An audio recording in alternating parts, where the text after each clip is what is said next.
A very good morning to all of you. स्वागत करता हूं आपका अपना यूट्यूब चैनल मैथ अड्डा सारण में। तो चलिए फिर मैं हाजिर हो गया एक नया सेशन लेके। आज हम देखने वाले हैं दी प्लेटफॉर्म का जो ग्रुप डी का वॉल्यूम 4 आया है, इसका सेट नंबर 13 देखने वाले हैं। अगर आपने सेट नंबर 12 तक नहीं देखा है तो प्लेलिस्ट बना हुआ है, आप वहाँ से जाके देख सकते हैं। तो चलिए, अगर आप हमारे चैनल पर नए हैं तो चैनल को सब्सक्राइब कर लीजिए, साथ ही साथ बेल आइकन को दबा लीजिए ताकि हम कोई भी वीडियो अपलोड करें। तो चलिए बिना ये क्लास को शुरू करते हैं। अगर आप हमारे टेलीग्राम चैनल से नहीं जुड़े हैं तो टेलीग्राम चैनल से मैथ अड्डा सारण के नाम से टेलीग्राम चैनल है, आप वहां से भी जुड़ सकते हैं। तो चलिए आज का पहला क्वेश्चन देखते हैं। पहला क्वेश्चन आपके सामने ये रहा। पहला क्वेश्चन कह रहा है कि किसी पदार्थ का अपवर्तनांक हवा में प्रकाश की चाल से किस प्रकार संबंधित होता है। तो देखिए, अपवर्तनांक जो होता है ये होता है म्यू बराबर सी बटा बी। सी बटा बी क्या होता है? म्यू बराबर सी बटा भी होता है। सी का मतलब होता है हवा में प्रकाश की चाल और भी का मतलब होता है पदार्थ में प्रकाश की चाल। यानी कि हम कह सकते हैं कि अपवर्तनांक बराबर हवा में प्रकाश की चाल बटा पदार्थ में प्रकाश की चाल। तो ऑप्शन डी जो है ये आपका सही उत्तर हो जाएगा। अब देखिए, अपवर्तनांक क्या होता है। देखिए, किसी भी माध्यम का वो क्षमता जिससे वह प्रकाश की किरण की दिशा बदल देता है अपवर्तनांक कहलाता है। ठीक है, चलिए इसमें क्या होता है, माध्यम का जो अपवर्तनांक होता है जितना अधिक होगा माध्यम में प्रकाश की चाल क्या हो जाएगी, उतनी ही कम होगी, क्योंकि mu is inversely proportional to C होता है कि 1/c होता है। तो चलिए, आशा करता हूँ ये चीज़ आपको अच्छे से समझ में आएगा। आपको ये चीज़ याद रखना है, म्यू बराबर सी बट्टा भी। कभी कभी ये डायरेक्ट क्वेश्चन ऐसे ही पूछ लिया जाता है। सी होता है प्रकाश में हवा की चाल और भी होता है पदार्थ में प्रकाश की चाल। चलिए आगे बढ़ते हैं। अगर वीडियो आप सभी को अच्छा लगे तो लाइक ज़रूर कीजिएगा। अगर आप चैनल पर नए हैं तो चैनल को सब्सक्राइब कीजिएगा और अपने इस भाई को सपोर्ट ज़रूर कीजिएगा। चलिए अगला प्रश्न है कि यदि एक पत्ती का आवर्तकाल 1 सेकेंड का 200 भाग हो तो उसकी आवृत्ति क्या होगी। आवृत्ति पूछ रहे हैं। आवृत्ति को हम कभी n या n बराबर क्या होता है 1/t।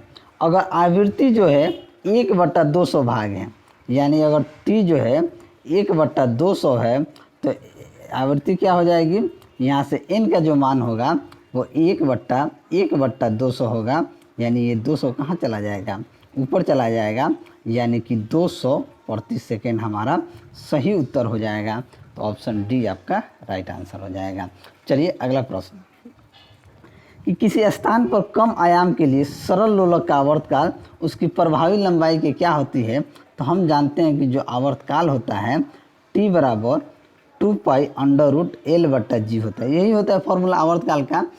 ठीक है, तो ये जो होता है ना, किसी भी स्थान पर कम आयाम के लिए सरल लोलक का आवर्तकाल उसके प्रभावी लंबाई के वर्गमूल के क्या होता है, समानुपाती होता है। यानी हम कहते हैं कि t is directly proportional to √L होता है। तो कह सकते हैं कि आवर्तकाल के क्या होता है, वर्गमूल के समानुपाती होता है। तो ऑप्शन ए ही आपका क्या हो जाएगा, आपका राइट आंसर हो जाएगा। लोलक की लंबाई गर्मी के दिन में वृद्धि होने से उसका आवर्तकाल क्या हो जाता है, बढ़ जाता है, ये भी पूछा जाता है। और आवर्तकाल बढ़ने से घड़ी जो है सुस्त हो जाती है, ये भी पूछा जाता है कि अगर आवर्तकाल बढ़ जाएगा तो घड़ी क्या हो जाएगी, तो सुस्त हो जाएगी। और ठंड में जब लंबाई घट जाती है तो आवर्तकाल भी क्या हो जाता है, घट जाता है, लेकिन घड़ी क्या हो जाती है, तेज हो जाती है। ये चीज़ याद रखिएगा। गर्मी के दिन में वृद्धि होने से उसका आवर्तकाल जब बढ़ेगा तो उसके आवर्तकाल बढ़ने से घड़ी सुस्त हो जाती है, और ठंडी में लंबाई घट जाती है तो आवर्तकाल भी घट जाता है और घड़ी क्या हो जाती है, तेज हो जाती है। ये क्वेश्चन पूछा गया है।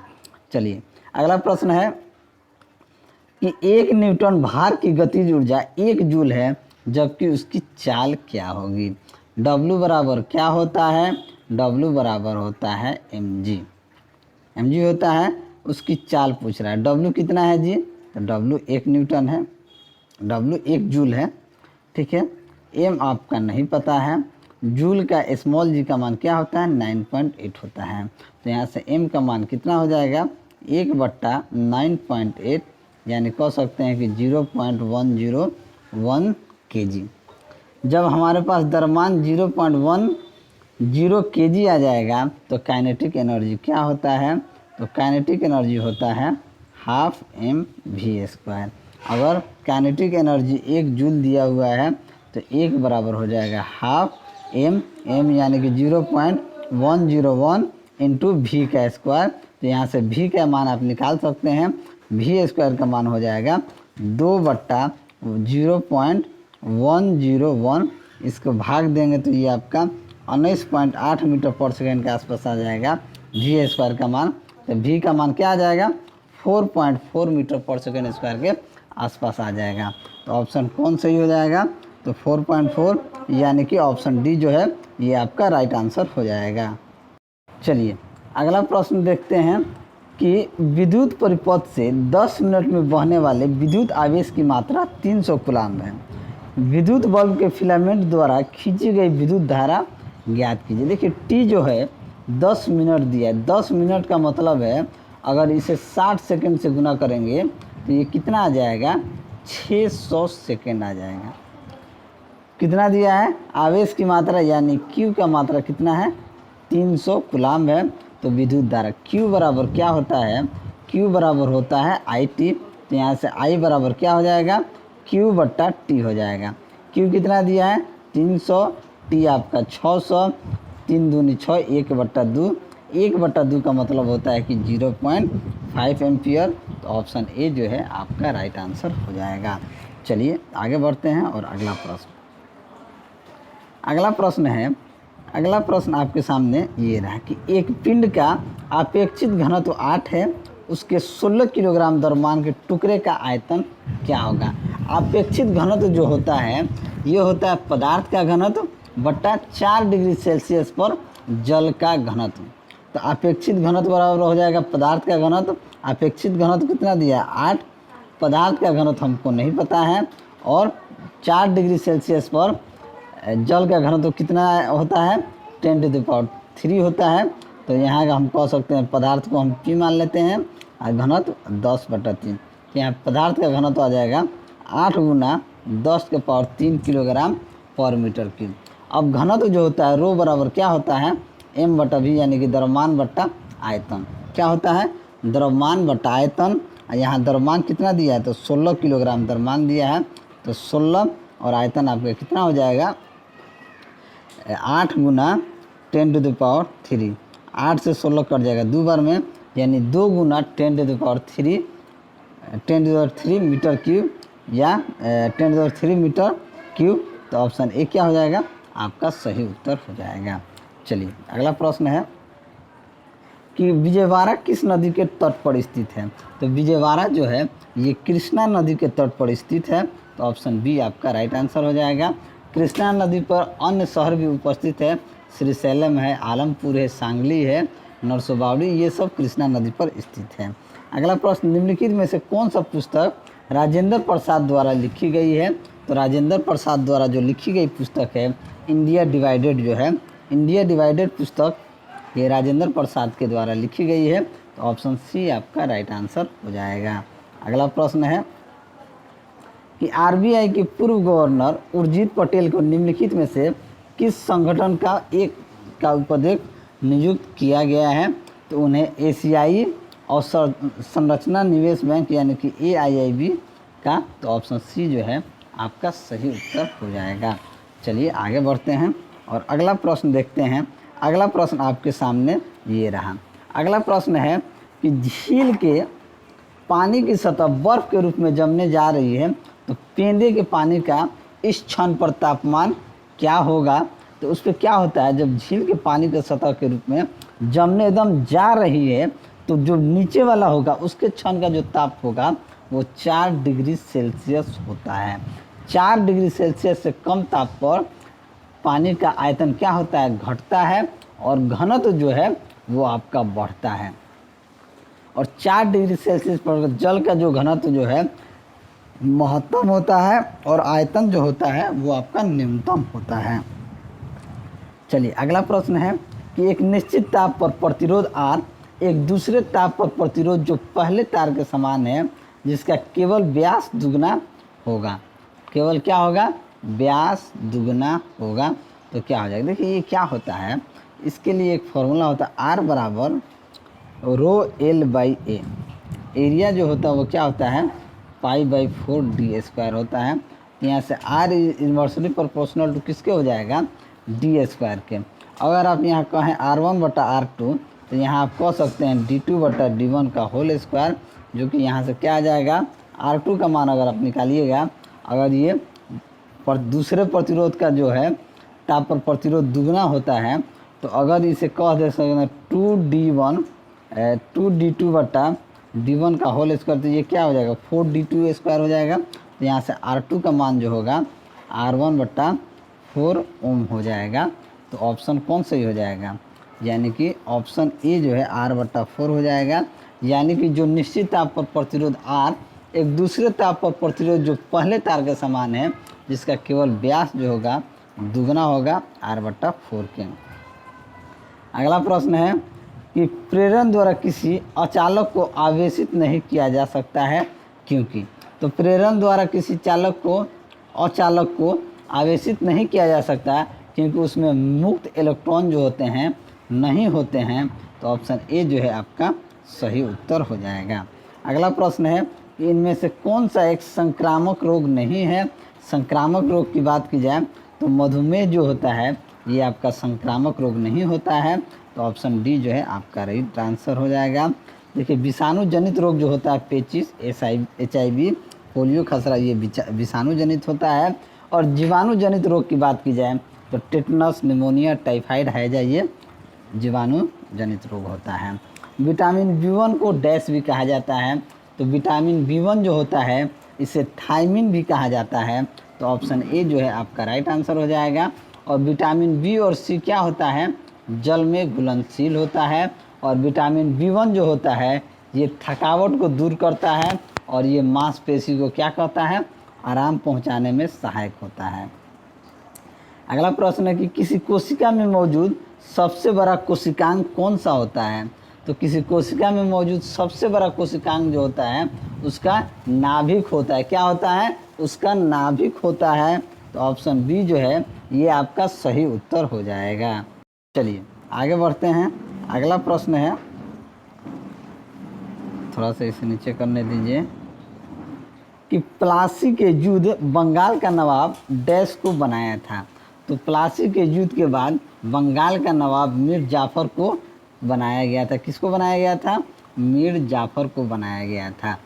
23 जून 1757 ईस्वी को प्लासी की लड़ाई और 22 अक्टूबर 1764 ईस्वी को बक्सर के युद्ध को अंग्रेज द्वारा जीत लिया जाने के बाद बंगाल पर ब्रिटिश ईस्ट इंडिया कंपनी ने शासन करना प्रारंभ किया था।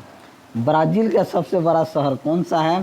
तो ब्राज़ील का सबसे बड़ा शहर साओ पाउलो है। क्या है? साओ पाउलो है। तो ऑप्शन डी जो है आपका राइट आंसर हो जाएगा। और ब्राज़ील की राजधानी ब्रासिलिया है तथा उसका राजभाषा जो है गाली है। चलिए अगला प्रश्न है कि प्रधानमंत्री मोदी ने निम्नलिखित में से किस शहर में बनास डेयरी काशी संकुलन कॉम्प्लेक्स और बायोगैस आधारित बिजली उत्पादन संयंत्र की आधारशिल रखी है? तो ये कहाँ रखे हैं? तो ये वाराणसी में रखा गया है। तो ऑप्शन बी जो है ये आपका सही उत्तर हो जाएगा। चलिए अगला प्रश्न देखते हैं। अगला प्रश्न आपके सामने ये रहा कि आधुनिक मनुष्य का वैज्ञानिक नाम क्या है? तो आधुनिक मनुष्य का वैज्ञानिक नाम जो है होमो सेपियंस है। क्या है? होमो सेपियंस। तो ऑप्शन डी जो है आपका राइट आंसर हो जाएगा। मानव को होमो सेपियंस नाम लिनियस ने 1758 में दिया था। कौन सा जीव 2 टुकड़ों में कट जाने के बाद फिर से बढ़ जाता है? तो 2 टुकड़ों में कटने के बाद फिर से कौन बढ़ जाता है? तो केंचुआ जो होता है 2 टुकड़ों में कट जाने के बाद भी फिर से बढ़ जाता है। यह एनेलिडा श्रेणी में आता है। तो ऑप्शन डी आपका सही उत्तर हो जाएगा। अगला प्रश्न है कि निम्नलिखित में से कौन सा पादप हार्मोन निम्न तापमान को प्रतिस्थापित करता है। तो प्रतिस्थापित जो है जिबरेलिन्स जो होता है, जिबरेलिन्स पादप जो होता है, ये हार्मोन में निम्न तापमान को प्रतिस्थापित करता है। तो ऑप्शन बी आपका सही उत्तर हो जाएगा। और इनमें से कौन सा स्वपोषी प्रोटिस्टा है? तो स्वपोषी प्रोटिस्टा की बात की जाए तो डाइटम जो होता है ये तो क्या आ जाएगा? डाइटम हो जाएगा। अगला प्रश्न है कि डुओडेनम डैश का भाग होता है। तो डुओडेनम जो होता है ये आपका छोटी आंत का एक भाग होता है। तो ऑप्शन ए आपका सही उत्तर हो जाएगा। और फेफड़ों के आवरण को डैश कहा जाता है। तो फेफड़ों के आवरण को प्लूरा कहा जाता है। क्या कहा जाता है? प्लूरा कहा जाता है। तो ऑप्शन बी जो है आपका राइट आंसर हो जाएगा। और मानव के हृदय में 4 कोष्ठ होते हैं। चलिए अगला प्रश्न है कि राजीव गांधी खेल रत्न पुरस्कार से सम्मानित सर्वप्रथम क्रिकेट खिलाड़ी कौन है? तो सर्वप्रथम क्रिकेट खिलाड़ी जो है सचिन तेंदुलकर हैं। ऑप्शन पे आपका राइट आंसर हो जाएगा। इन्हें 1957-98 के बीच में दिया था और इस पुरस्कार की स्थापना जो हुआ था 1991-92 में किया गया था। अगला प्रश्न है कि निम्नलिखित में से कौन सा महाराष्ट्र का लोकप्रिय नृत्य है? तो महाराष्ट्र का लोकप्रिय नृत्य जो है तमाशा जो है ये महाराष्ट्र का लोकप्रिय नृत्य है। तो ऑप्शन डी आपका सही उत्तर हो जाएगा। अगला प्रश्न है कि भारतीय संविधान का अनुच्छेद 32 किससे संबंधित है? तो अनुच्छेद 32 जो है ये संवैधानिक उपचार का अधिकार से संबंधित है। तो ऑप्शन सी जो है आपका सही उत्तर हो जाएगा। चलिए अगर वीडियो आप सभी को अच्छा लगे तो लाइक ज़रूर कीजिएगा।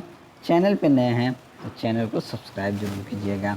अगला प्रश्न है कि किसी विलयन का पीएच उसकी डैश की सांद्रता पर निर्भर करता है।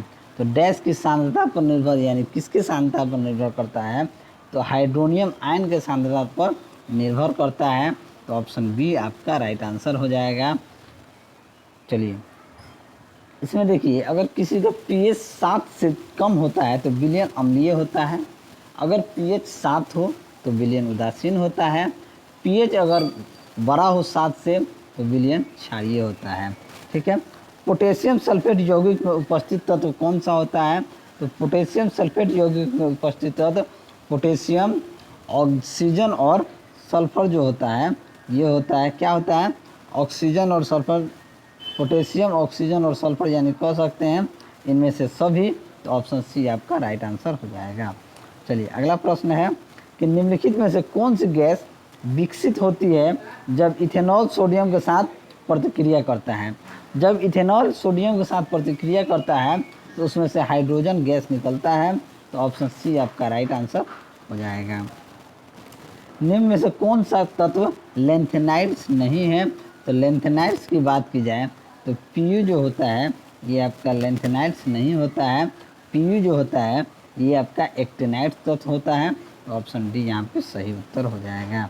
अगला प्रश्न है कि बोर के सिद्धांत निम्नलिखित में से क्या संरक्षित रहता है? तो बोर के सिद्धांत की बात की जाए इसमें ऊर्जा संरक्षित रहता है। तो ऑप्शन बी आपका सही उत्तर हो जाएगा।